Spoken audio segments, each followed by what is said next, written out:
Ayan guys, good morning. So ayan, isang maulan na araw. Maulan ngayon guys. At mabuti naman at lumamig-lamig ang panahon, pati ang ulo ko. Charot. So ayan, mayroon tayong mga napitas na gugulayin. Ayan, may pakula, mga okra, at kalabasa. Mayroon din tayong putas na napitas. Ng papaya. Ayan. Ayan. Mga napitas natin. Kaya gugulayin natin. Gagataan ko to guys. At mayroon namang haluan ko ng yung daing na isda. So, ayan. Yung tuyo. Tuyo sa amin yun na dinaing. Parang barol. Barol. Ayan. Yan, no? May pa-picture-picture pa. Ayan, guys.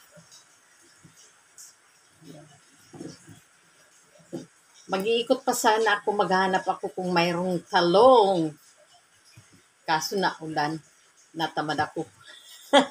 Mamaya na at medyo maaga pa naman. 9 o'clock pa lang. So, ayan, ang ganda ng flower, oh. Alam nyo kung anong bulaklak. Bulaklak ng kalabasa. So, ayan. Marimar. Ow! Ayan. Maghahanap din ako ng mga bulaklak ng kalabasa, guys. Ginugulay din to, tsaka mga talbos.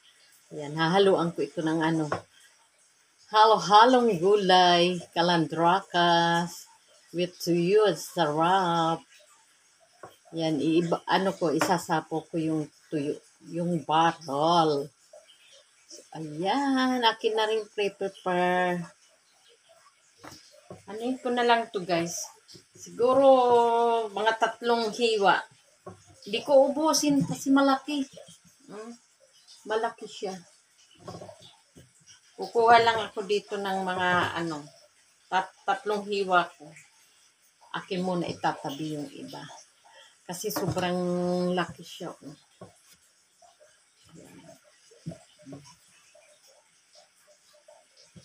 May yellow na siya dito. Yellow, brown. Parang brown, parang yellow. Ayan, thank you for watching. Ayan, mag-prepare na tayo. Yung medyo humina yung mag-ikot ulit at haluan ko ito. May nakita kong talong at saka yung talbos ng nitong kalabasa at saka bulaklak halo. Gagataan ko. Ayan, thank you for watching. Ayan. Don't forget to follow, like, and share, and comment na rin para kayo ay pasalamatan. Thank you for watching. Bye!